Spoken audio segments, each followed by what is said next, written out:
Hey, and welcome to Matt and Jess TV. I am Matt And Roast. I'm Jessica Bun Bun. This is our reaction and review for The Bear Season 4. This is a season that I will admit, I went into it wanting to be very defensive because I defended Season 3 a lot. There were a lot of people in the press and kind of viewership in general who were doing the thing of, oh, this show's popular. It's not cool anymore. I'm going to do the whole Toy Story meme of, oh, I don't want to play with you anymore and throw the toy back into the box, where I enjoyed some of it. But now that I've seen season 4, I can't be as defensive as I wanted to be. I'm sorry. Yeah, I mean, I liked season three better than most liked it. It wasn't season one or season two, and it was fine. Like there was a couple episodes that I really liked, some that I didn't really like at all, but at least it had memorable moments for me. This season, now that I've watched this season three has actually gone up a little bit for me. And it's just because I don't have any memorable moments. There are no episodes that I'm going to look back at and be like, oh man, remember that moment? And part of its problem, besides the fact that it's just kind of lost its sauce, is that this season had everybody reaching their emotional maturity and, oh, I'm sorry. No, I'm sorry. Oh, I love you. I love you. Oh, you're amazing. No, you're amazing. And when they drop all the episodes at once, all of these emotional moments just get mangled up and mixed up and they all just dissipate into the ether. And I've walked out of this season kind of being like, I just don't remember anything. Everybody's apologies are all blended in. Everybody's heartfelt moments are all blended in because everyone was having them. They need to stop dropping this all at once. Like, that is first and foremost the big structural problem that FX and Hulu have going on with this show. And I don't know what the fear is. I don't know if this is a situation where they're sort of like, you guys had this before, so if we take this away from you, are we creating a PR mess for yourself? But remember, there are other shows, and I mean, Amazon in particular Mm-hmm. does this a lot, Yeah. where they drop a lot of episodes at once, and then for the next season, they change it, and they're like, okay, here's the first 3, and then you have them weekly from here on out. And I'm just sitting here and being like, why doesn't the Bear do something like that? Because you have some episodes in here, and we'll talk a lot more about them as we go through this whole video, but I think the wedding episode would have made more of an impact if it had actually been on its own, or episode 6, or maybe even the finale. But it's just doing it this way. People do forget a lot because you're watching them like we've literally watched 10 episodes of television in, what is it, 16 hours? Like Mm-hmm. some crazy amount of time. Like, how can you expect anyone to have individualized memories from that? Yeah, this show, this season is very emotional. The first two seasons were a little more chaotic. They tried to dive a little bit more into the emotional aspect last season, which I kind of suspect is why a lot of people are like, oh, it's lost its sauce. It's not creative and chaotic. And because creative, chaotic Carmi is very entertaining to watch, it's high stakes. I remember when I first watched season one of The Bear, I walked out the first episode and I was like, this makes me feel so stressed. Like, I don't know if I can come back to the show, but I don't know how I can not come back to this show because we've been covering TV for years, like Yes. 13 years now. And to have a show make me feel anything at this point, it's amazing to me. I was like, you know what? I don't care if it makes me feel stressed. It makes me feel. And I really love that.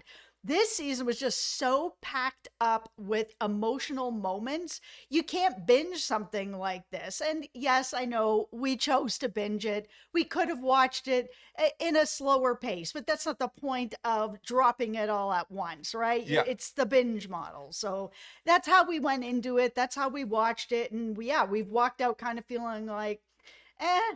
This is the real irony with the whole binge idea here is you go to a restaurant like the Bear, they're serving you multiple courses throughout the night, and it's like, okay, you're enjoying this, then you're enjoying this. It's sort of like what the FX and Hulu are doing. It would be like going to a restaurant and being like, we're going to give you your salad, your main course, your dessert all at once. We don't know what order you're going to eat any of them in. There's a chance one of them's going to get cold or kind of just nasty while you're sitting here waiting to eat it. It's just like, when was this ever a good idea? And I mean, I don't want to get too hung up on complaining just about this, but this is a very big problem, but rest assured, I mean, there are other problems this season. There's a couple of Oh, things that they yes. did right, but there's a lot that kind of does make me sit back and be like, okay, this show may just need to end. And Oh, it needs to end. we've just sort of reached a point here where it's spinning its wheels unless it tries to find some other sort of way to get out of its own rut. But before we get further into all of that, be sure to hit that subscribe button because we will be here with so much more coverage of all things TV this summer. I mean, we have Squid Game coming right around the corner with its final season. Mhm. And beyond that, we have Dexter Resurrection and Alien Earth. These next couple of months are going to be filled with thankfully more week to week programming that Mhm. we can't wait to break down with you guys. And just like we are here with the bear being very honest with you that Yeah. this wasn't our favorite, we'll always be honest with you here at the channel. So hit that Mhm. subscribe button. You see what we actually like, what we actually don't like. And also follow us over on our Patreon. Over there, we are covering Countdown, Murderbot, Mhm. Criminal Minds. It's the only place that you can get all three of those shows with weekly reviews. So thank you so much. Thank you guys. We do very, very much appreciate that. Okay, so overall, this was my least favorite season. I'm sure that's not a surprise to anyone. And it was mostly because there was all these emotional moments in every episode backed up on each other, with every single character feeling like everybody reached this emotional maturity at the exact same time where everyone is, oh, I'm sorry. No, I'm sorry. No, you're amazing. No, you're amazing. Oh, we're so amazing. Like, it just didn't work in that way because it really was missing then the real heart of the show, which is the restaurant. Like, I absolutely love the emotional stories that they were able to tell in season 1 and season 2, but the restaurant is also the heartbeat of the show. And it feels like the restaurant didn't matter. We had Jimmy come in at the beginning of all of this. Computer puts up the clock and is like, when this clock runs out, this restaurant's done. I'm like, ooh, Yeah. here comes the pressure, right? They had this one review that was kind of middling. They were like, some things were okay. Some things didn't work out. It wasn't as bad of a review as Carmi was making it out to be. Like, he just got kicked in the gob and he was just like, gave up on life. It was fine. They were able to come back from it. Oh, here's the clock. When it runs out, it's over. I'm like, okay. So now the pressure's on. They're going to really put their all into this. They're making it the best that they can so that they can get that growth. And it just felt like it kind of didn't matter. Everybody didn't really put in more or less, except for Tina, who just wanted to beat her record here of like, I got to get another 3 minutes because that's where they need to get me to. And I was like, okay, is that really what's holding up this restaurant, that you're getting pasta out in 4 minutes instead of 3 minutes? I don't think that that's what the problem is here, Tina, but at least you care about what's going on. Okay, there's an interesting relationship on this show between Carmi and when he's producing great food and his own state of mind. And his big concern, and this is echoed throughout really the entire show, is just that he seems to do some of his best work when he's just surrounded by chaos and, everything is like high key stressful all the time. The Bear, in some ways, sadly, is also best as a show when everything is really stressful and intense all of the time. Yes. Like, my favorite episode of this show remains the last episode of season 2, which eventually had the whole fridge confrontation that's been referenced so many times this season. But, you also had that season, the Forks episode that everybody likes. And while that was Love. inspirational, it also felt very fast paced and very intense at times. Where it's just like boom, boom, boom. We're doing all these different things. Richie's learning all this different stuff in a short amount of time. Like, there was a real freneticness to all of that. But now we're sort of in this situation where the show continues to kind of reflect Carmi's state of mind, and it's a really emotional season, but Carmi's also just very down and unsure of himself for a lot of this season. And I say this as somebody who has struggled with depression for years. It's just that when you're depressed, you're not always that great to be around, and it's not always that easy for people around you. So watching Carmi just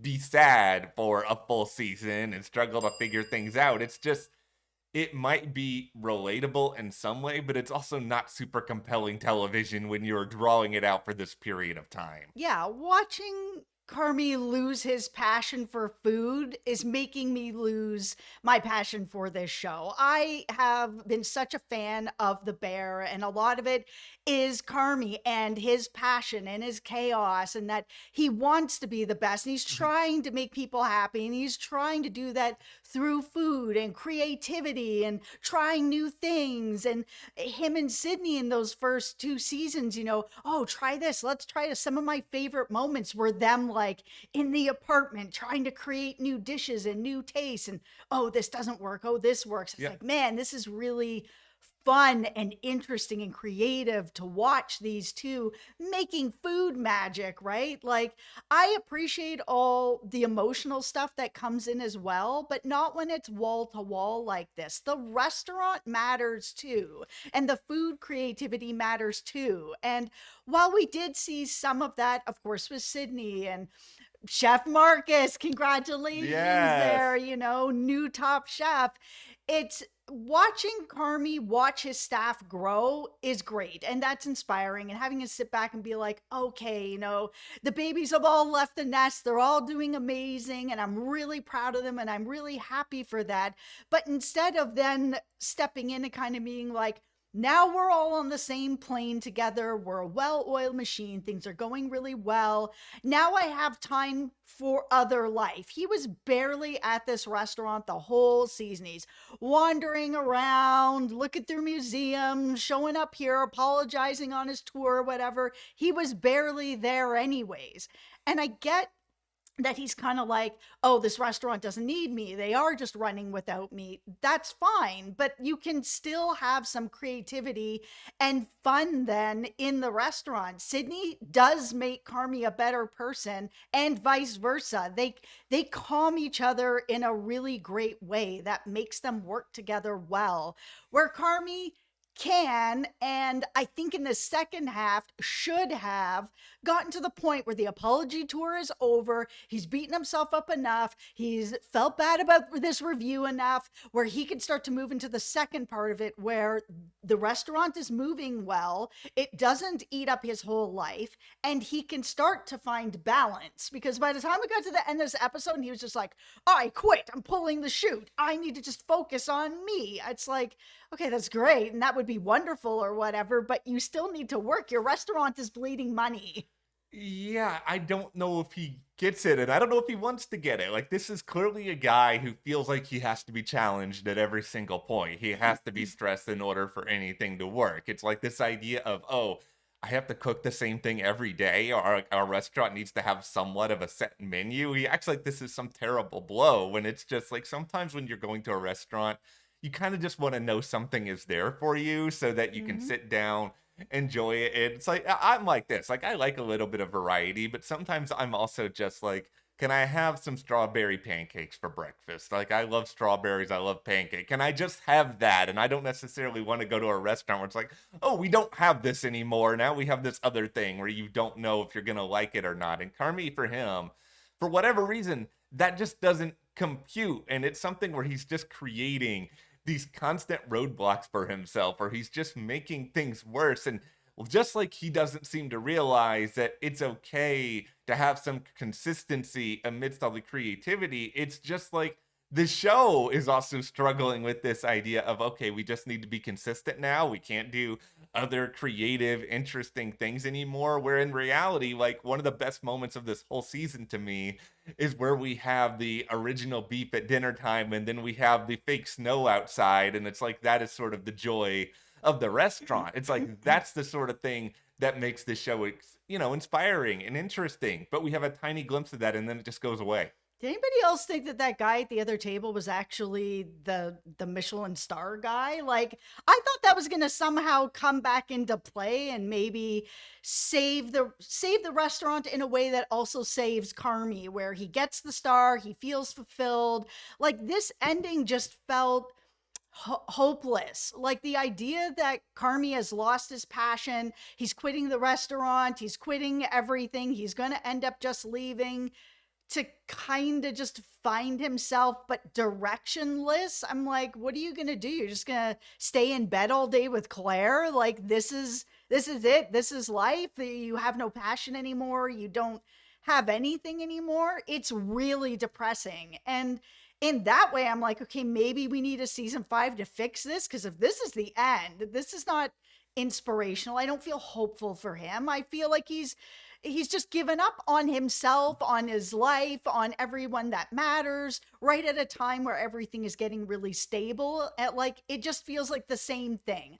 I know he tried to explain it away, but he feels like he's just running off from things now where he's like, oh, stability? No, no, no, no, no. I had that with Claire too. No, no, stability? No, I don't want that. It's time to go. Like, where I think they could be going with some of this, if they bring the show back for another season, is that maybe guy at the restaurant we saw is the food and wine guy, and that's how ultimately we see the research. It's like, Yeah. okay, maybe Marcus ends up getting like this award, and then maybe that award leads to more people coming to the restaurant, and then maybe the show getting I'm not the show, the restaurant getting a Michelin star, Mhm. like, I don't know, a year down the road or something. And then Carmi's gonna see them get a Michelin star without him there, and then he's gonna feel a certain type of way about that. It's like, I don't think he's gonna be gone from the restaurant forever, but it is this question of, okay, then how long do you keep him away from the restaurant? Do you bring him back before you get a Michelin star? Is it after the fact? Like, how long do we have to watch Carmi not cooking and sitting around? It's like there are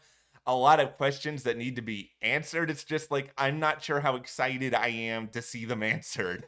Besides Carmi, it feels like there's nothing really else left on the table to discover with this show. I mean, everyone has apologized to everyone. Everyone's on the same page with everyone. It's all working like a well-oiled machine. We saw the numbers going steadily up, up, up. We saw Sugar's, pie chart where she's like, oh, there's this little bit left that we just need to fix up and then we'll be steady and we'll be good. Everything just seems steady and stable. And with Carmi leaving, I mean, this feels like a natural end to the show. They haven't, at the time of this recording, Yep. said that this is the final season, but this feels like the final season. They have tied everything up in a way that's kind of like if you come back next season, all the emotional conflicts are gone. Everybody's fine with everybody. Everybody feels great with everybody. Everybody apologized. Everybody hugging it out. You're great. I'm great.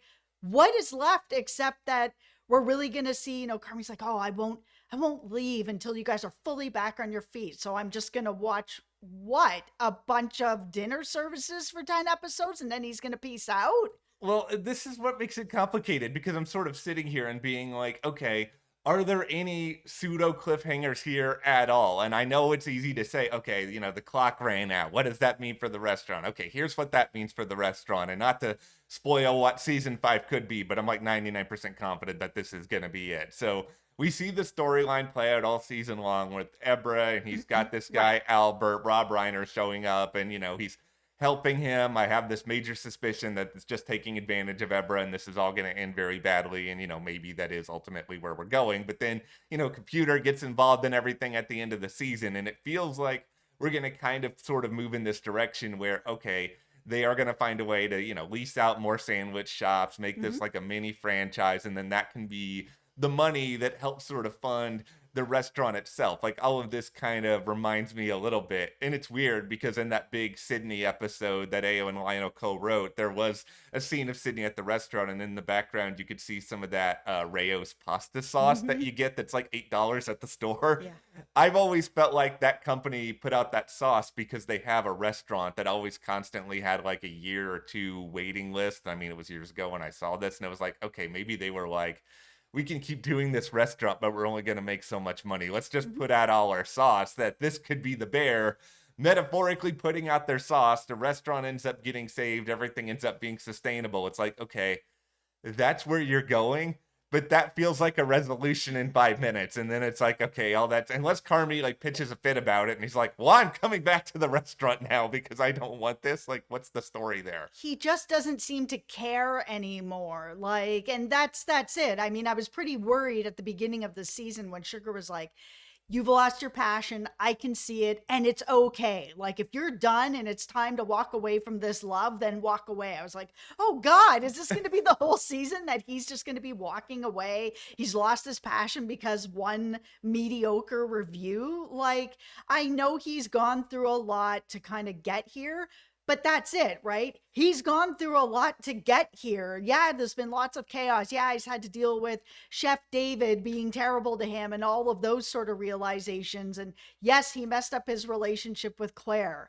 But this restaurant has a lot of people that have been depending on him, that he has poured his heart into, and one bad review is going to come out and derail him. It's just not enough. It's not enough, and it's just not that fun to watch. And that's why his journey this season, it's like, okay, maybe this is a realization that he needs to go and find some sort of peace in his personal life before he can come back, and that might be where we're going. But it's just also, if we wanted to get to this point, we should have just combined season 3 and season 4 into a single 10 episode season that would have resolved a lot of the pacing issues, because I feel like a lot of stuff could have just happened so much faster. It's like my least favorite episode of the whole show is the season 3 episode where Sugar gives birth, and it's just her and Donna basically in a hospital room together for the entire thing, and it's just like that could have been 5 minutes. There are conversations in this season that are 20 minutes that could have been 5 minutes, and it feels a lot at times. And okay, Jamie Lee Curtis fans, you're all about to come for me in the comments. I'm preparing myself accordingly. She's a great actress, but it really Yeah. just feels like the scenes that she's in are a lot of, let's just get Jamie Lee Curtis an Emmy nomination. So we're just gonna let her cook for a really long period of time. And often those scenes are so slow and so unnecessarily long that it drags the whole show down. I had a very hard time getting through her apology and Carmi's apology and them trying to figure it out where they're sitting down actually having a talk.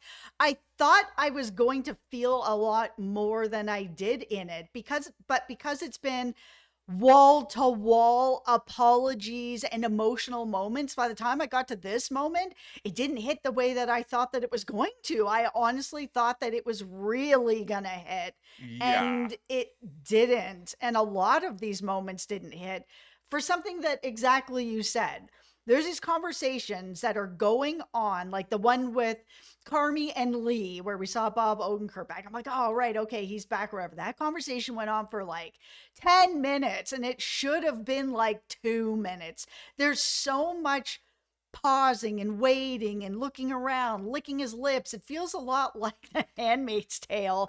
Whenever we would have Elizabeth Moss directing an episode, there'd be like 5 minutes of her face, like looking into the camera and looking into the distance. And I'm just like, God, wrap it up, man. Yeah, things just need to be paced a little bit faster. Like, that's the show we all fell in love with in season 1. And I understand, I get it. You want to show growth. You don't want Yes. Carmi yelling and screaming and cursing at people all the time. Like, I No. understand, but there are ways to show that growth without also grinding everything to a halt, where it feels like at times it's a chore to get through a show that, historically we've really liked, to the point where I Mhm. look back at season 3 and I really, really like that Tina episode a lot, because So good. it gave a lot of backstory. And yeah, it was slow, but I felt like there was still a lot of meat on that bone. Or even that season 3 premiere that kind of gave us this whole introduction to Sydney having Carmi's food. And like there was another conversation in this season where she like repeats that. And it's like, I don't need a repeat of that because I already saw it in the season 3 premiere and it was phenomenal when I saw it there. Yeah, it just feels like there wasn't growth for Carmi. It feels like he was just broken, and that he was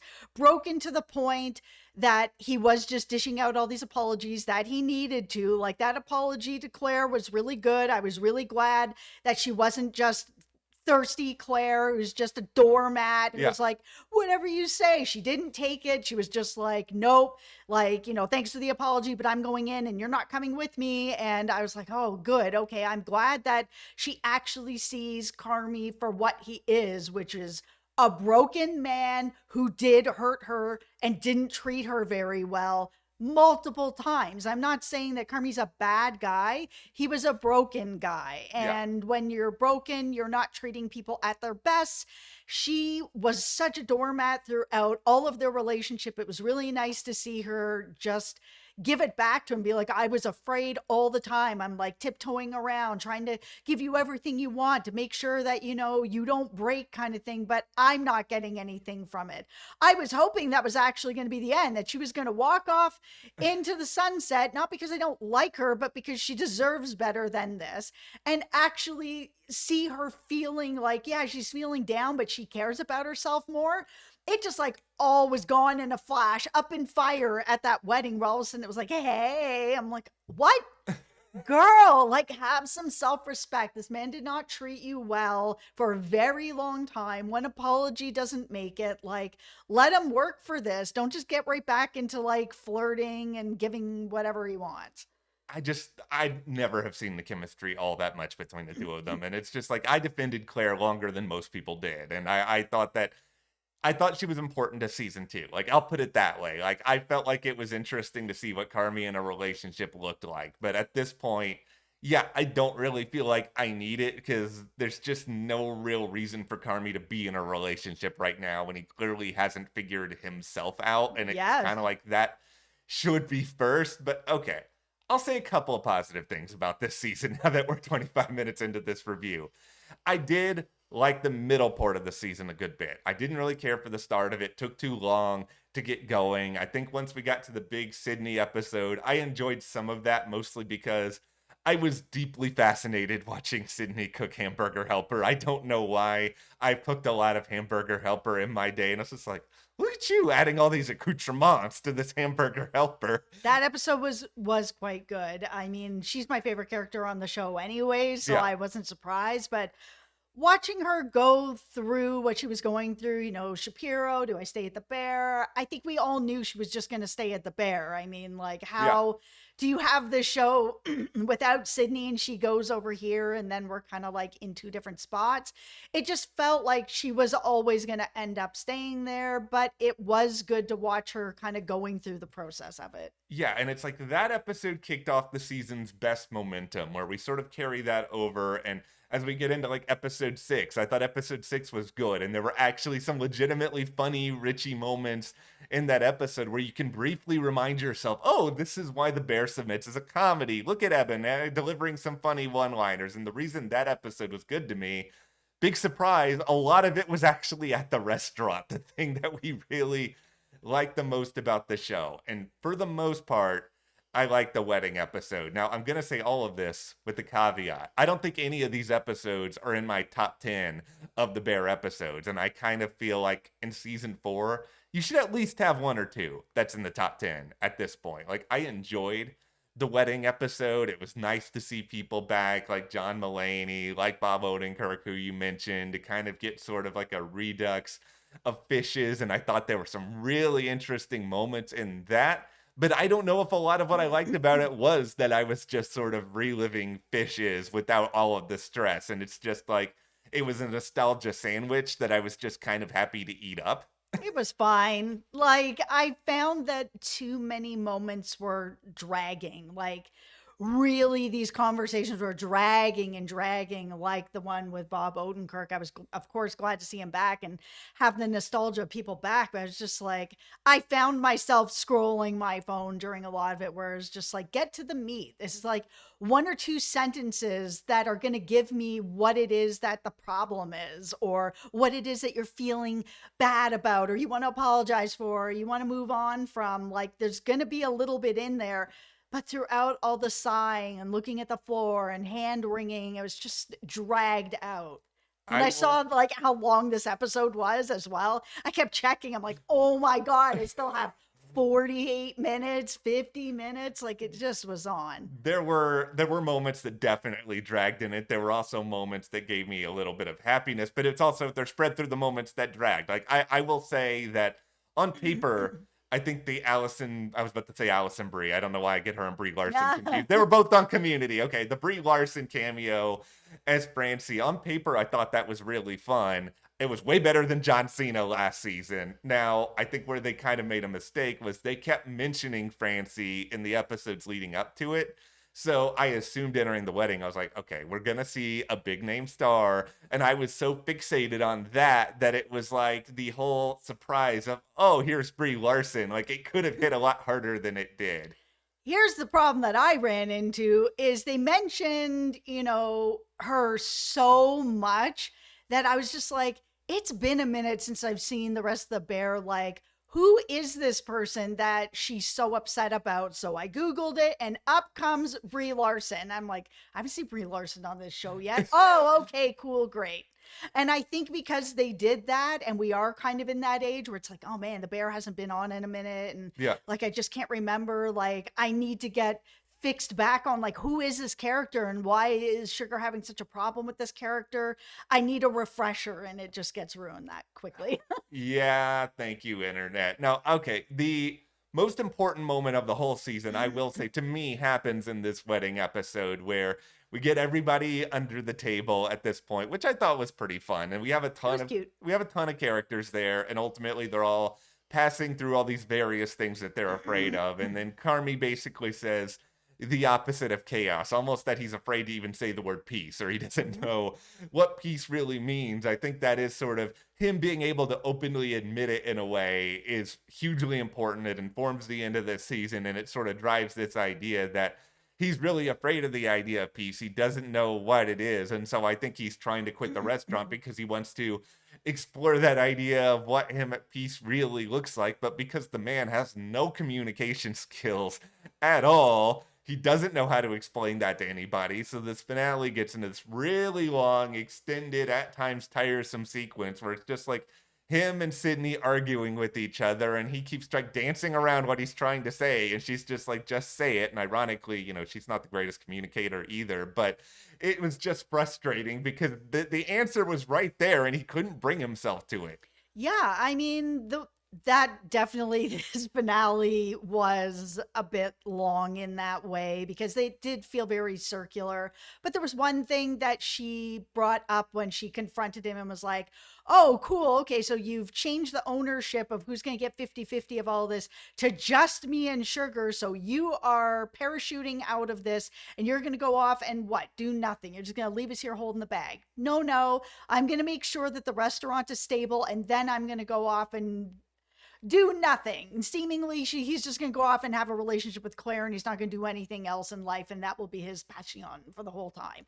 And which seems a little bit kind of depressing to me. I'm not saying that love's not great, and it is, but it's nice to have balance in life too, and I'm hoping eventually he'll figure that out. But the one thing that she did say that felt like is the real crux of it all and has been Mikey and this whole time, right? Where he felt guilty about, he went to the funeral, but, he didn't see anybody and nobody really knew that he was there except Lee, who saw him and didn't say anything. And he felt guilty and everybody felt bad and weird about the whole situation. But that she brought up this idea that you feel all this guilt about Mikey and what happened and that you weren't there, but then every day you come into the restaurant that he was running and he owned, and you have to feel that every single day that like, I abandoned him, I wasn't here for him during the times he needed me, and then he died, and carry that guilt.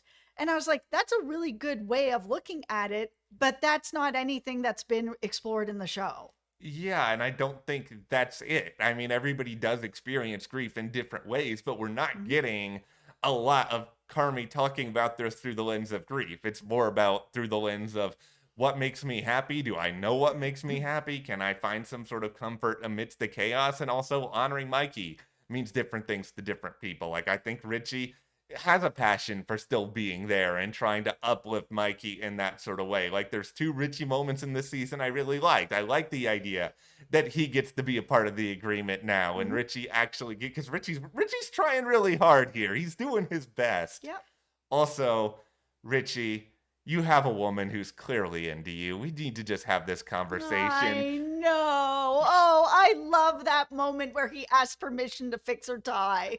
Okay, I Okay, Richie, I understand why you didn't kiss her in that moment because I maybe you're don't. okay. Maybe he's just insecure. He's just Coward. like, okay, he didn't want a workplace violation. I don't know, but I was just the whole time that scene was just like, kiss her. Come on, Yes. Richie. She wants it. You clearly want it. I love the two of them together. Can we get a full? You've already listened to Taylor Swift on season 2, Richie. Can you have a full love story with her in season 5? Because that is something I will watch and that is something I will enjoy. If they don't give me that love story, then they got to give me Sydney and Luca, because the chemistry with these two is like 10 out of 10, off the charts every time they are in a scene together. It is just like, pop, pop, pop, pop, pop, pop. I absolutely love them. Oh my God. I love They're it. a hot couple. Every time Will Poulter shows up in a scene of any show, I always picture in my mind his eyes are like, hello, look at me. I'm so handsome. Did you miss me? Because it just always feels like he just comes in almost out of nowhere. He's always just like strikingly good looking and willing to do almost whatever. I know. That's why when they had him over on the few episodes of Black Mirror, I was like, you can't just put him in some nerd clothes and throw some glasses on him and call him a nerd. This is just like Johnny Galecki again over on the Big Bang Theory. You can't put him in a Flash shirt and call him a nerd. It's not like that. No, it's not. I'm glad, obviously, that Will was around for a little bit this Yes. season. Like, that was welcome. The Bears done a good job of sort of caring for their extended family. Sometimes, yes, there are too many guest stars, but I feel like this season, for the most part, they made sense. Yes, they reined that in a bit, but they did not rein in a lot of the rest of it. It truly feels like this is the end. If it comes back, I don't know what story they're telling me. I don't want to watch a third season of Carmi kind of like drifting around and not really in the restaurant anymore, not really caring anymore, and the restaurant just doesn't matter anymore. It's making me not feel like I matter about the show anymore.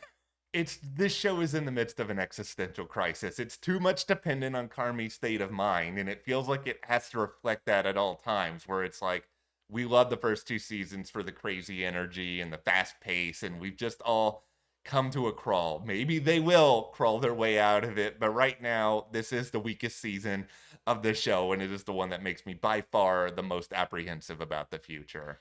At least if it comes back, there is nobody left for Carmi to apologize to. That is done. He has done it, crossed all the T's, dotted all the I's. Just move on to do whatever it is that you're go to Claire and sit in bed all day, because that's what feels like all you want to do. Well, and that is where we are now, coming out of The Bear season 4. We'll see what happens when it comes to a season 5. We, of course, appreciate you guys hanging out with us, talking a lot about this show. It is quite a grind watching 10 episodes of a show in less than 24 hours, but we always we enjoy getting these reviews up for you pretty quickly so that we all have a place to talk about it pretty fast after the fact. Yeah, absolutely. Sorry that this was a more difficult discussion for you, out there that really liked these 10 episodes. Tell us why you like them. Yeah. We want to hear the positive stuff. So maybe it gives us a chance to go back and reflect on things and see things that maybe we didn't see clearly, because we did just binge watch all these episodes in such a short amount of time. So please let us know if you enjoyed these episodes. What did you like about them? Yeah, it's just all opinions are welcome here. It's like nobody is wrong. We're all going to take away different things from this show, but thank you guys so much for watching this review. Be sure to hit that subscribe button so you don't miss anything else. And yeah, support us further by joining our Patreon. That link is in the description. We have coverage over there of Countdown, Criminal Minds, Murderbot. Thank you so much. We'll see you here next time.